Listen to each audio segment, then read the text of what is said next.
The ice caps have melted, causing sea levels to rise and submerging coastal cities.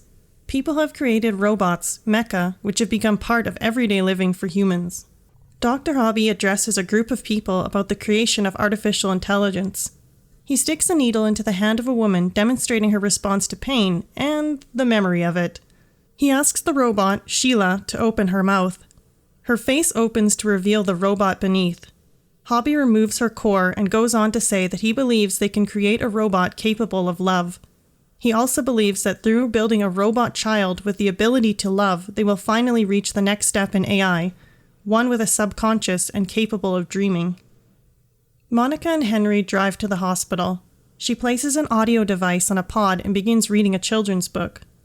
Henry talks with the doctor about the difficulties he and his wife have faced from their son being in a coma for 5 years.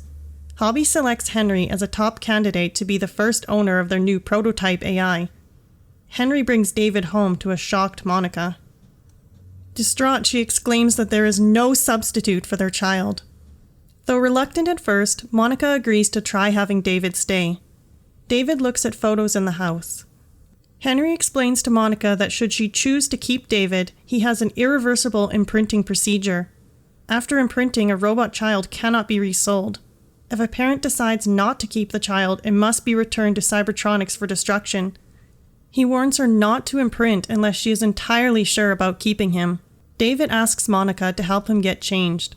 She hurries from the room, still uncomfortable with David. In the morning, Monica makes coffee while David watches intently. He watches her drink and follows her about the house.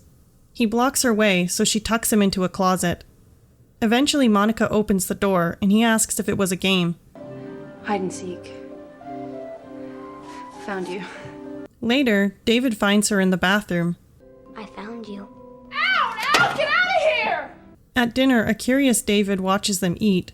He tries to imitate their actions. A noodle dangles from Monica's mouth, and David bursts out laughing hysterically.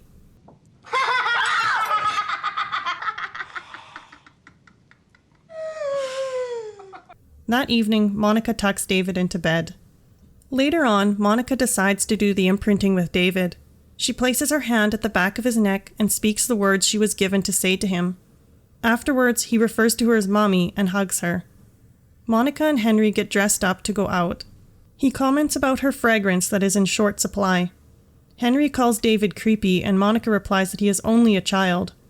David comes down the stairs asking if he smells lovely.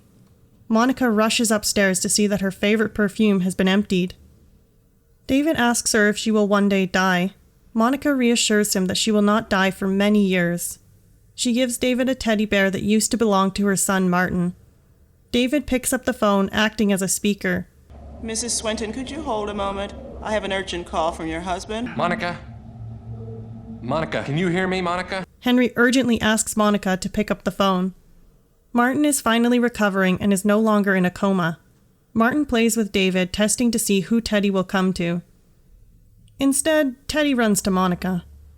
Martin decides that David is now the new toy and asks what kind of things he can do. Like float or fly? Can you? No, because I'm real. He asks what David's first memory is. David draws the bird he remembers as his first memory. Martin brings a book to Monica and asks her to read it. David listens with wonder in his eyes as the story concludes with Pinocchio becoming a real boy. At dinner, Martin taunts David. David begins stuffing food in his mouth to compete with Martin. Henry and Monica both demand for the boys to stop. David's face droops. Afterwards, he is cleaned out by Cybertronic techs. Martin watches as Monica holds David's hand. Martin gives David a special task and says that if he does it, Mommy will love him. He asks him to cut a lock of Mommy's hair. David sneaks into their parents' room, scissors in hand. He snips some of her hair right as she wakes up rolling over. David! Henry jumps up, asking David why he would do that. Henry believes that David is a threat to their family and considers the possibility that if David can love, he can also hate. David holds a present out to Martin. Some of Martin's friends come out of the pool and begin mocking David and touching him. One of the boys decides to test David's ability to feel pain, and David panics, hiding behind Martin. The boys fall into the pool as David continues clinging on to Martin. David is left in the pool while Martin is rescued. Monica goes to speak to David but finds letters he has been writing. She tells him that she's going to take him and Teddy for a drive out in the country. Monica heads to Cybertronics but stops before getting there. She turns down a side road and David runs out of the car, setting up a blanket. Monica tells David that she must leave him here with Teddy and that she won't be coming back. David tries to apologize for the mistakes he made, begging her not to leave him. He asks her if he can come home if he becomes a real boy. She tells him to stay away from people and to find other mecha like him. Let go, David. Let go! I'm sorry I didn't tell you about the world. Joe flirts with Patricia, easing her worries about sleeping with a mecha man. He notices the bruises on her body and is careful to make sure she is comfortable with him. Joe heads into a motel and retrieves a room key. The receptionist warns him that the flesh fair is out hunting for strays. Before entering the room, Joe adjusts his appearance. On the bed lays a woman. Unfortunately, she is dead. A man comes up behind Joe. He kisses the dead woman, saying she killed him first. Joe realizes he's been framed and vacates the area immediately. David walks through the woods with Teddy. He sets out to find the blue fairy and hopes that she can make him a real boy. He watches a dump truck unload a pile of broken mecha. Other mechas swarm in, scavenging for parts. They assist each other with repairs. A huge moon hot air balloon rises above the robots. Another robot warns David that it is the flesh fair hunting for mecha to destroy on stage. The robots are chased through the woods, getting shot by devices anchoring them to walls. Inside a decrepit building, David and some other mecha are caught. They are lifted into the cage of the hot air balloon. David tries to hang on to Teddy, but drops him. Teddy heads into the flesh fair and is picked up by a lady. She tosses him to a man to take to the lost and found. Teddy asks to be taken to David. Mecha are hauled onto the stage as the crowds boo and throw garbage at them. One mecha is launched through a ring of fire and into a propeller. Teddy escapes from lost and found, only to be picked up by a little girl. The little girl sees David and goes to her father, telling him that a real boy is in the cage.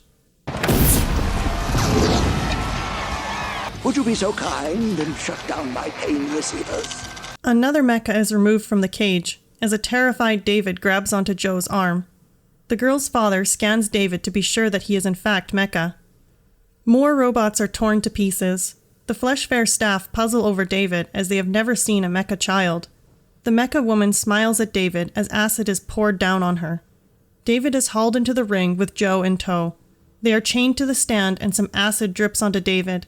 He begins begging not to be killed, saying that he is a boy.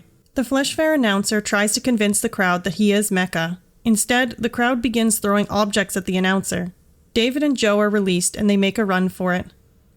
In Hobby's office, we see family photos with David in them. Some people enter the room saying they found him outside the Flesh Fair. The trio look up at the moon, unsure if it is the real one.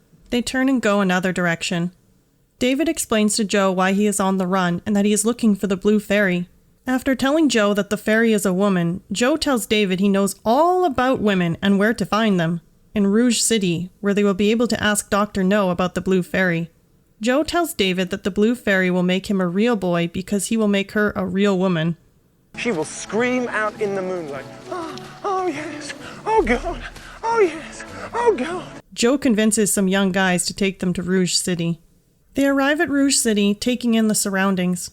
Joe almost gets distracted, but David calls him back to help him find the blue fairy. They head to Dr. No and activate him. David unfortunately only has enough money to ask 7 questions. The first few questions are wasted with answers about flowers and escort services until they switch to the fairy tale category. Joe combines the categories fact and fairy tale, and they discover they must look for Professor Hobby. They will find him at a place known as the end of the world where the lions weep. David goes to leave, but Joe worries that it may be some sort of trap. He believes that humans hate mecha and they only love what the robots do for them. He tells David that people hate mecha because when the end comes, it'll be the mecha that survive. After exiting the building, Joe is escorted away by the police. David sees a helicopter door open and jumps in. Be careful, David. This is not a toy. In the chaos, Joe escapes from the police and rejoins David. They head to the end of the world, formerly known as Manhattan. They fly above the submerged city and past the collapsed buildings. They find the weeping lions and begin searching the area.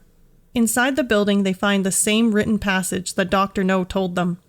David looks for Professor Hobby, but instead finds a copy of himself. When the other boy identifies himself as David also, David goes into a fit of rage, worrying that he would also want Mommy. I'm David! I'm David! I'm David! Professor Hobby finds David, telling him he heard about the Blue Fairy from Monica. He asks David what he believes she could do. David tells him he wanted to become a real boy. He reveals to David that he gave Dr. No the information to lead David back to him. Professor Hobby excitedly tells David how they've been following him and that David is the first machine to chase after his dreams without being told to do so. Hobby leaves to gather the team that created David. After he leaves, David explores another room, seeing more copies of himself, and comes to see how he got his first memory. He sees the boxed mecha Davids and something in him snaps.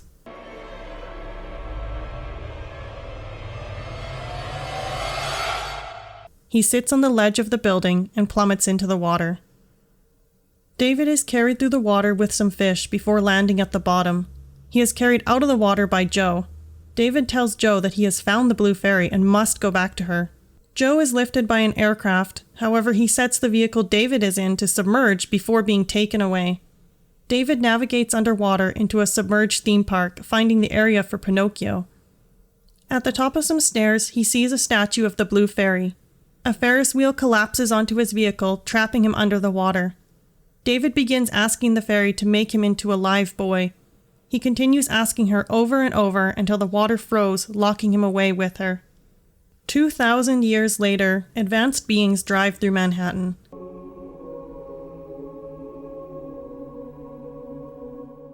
Landing at the vehicle with the frozen David and Teddy inside.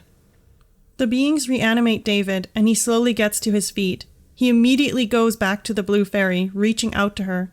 He touches her, causing the Blue Fairy to shatter. David finally notices the strange beings surrounding him. They read through his thoughts, passing them from one to the next. David awakens in his old home. He runs around searching for Mommy. He finds the Blue Fairy and asks her to make him a real boy. Above him, the beings watch his interaction with the Blue Fairy. David asks where Mommy is, and the Blue Fairy tells him that it has been 2,000 years and that she has passed. The Blue Fairy tells him that if they have DNA from a person, they can bring them back. Teddy reminds David of when he cut Mommy's hair and shows him that he kept her hair. David wishes for Mommy to be brought back, and the Blue Fairy tells him she will grant his wish. One of the beings warns David that though they will be able to bring Monica back, she will only be able to live for one day. Once she falls asleep, she will be gone forever. David is granted his one wish, and he goes to her as she wakes up. He makes her a coffee just the way she likes it. They spend the day together, and David paints pictures of his journey to get home. As the day ends, Monica becomes overwhelmingly tired. She tells him that she loves him and falls asleep. David falls asleep beside her and begins dreaming.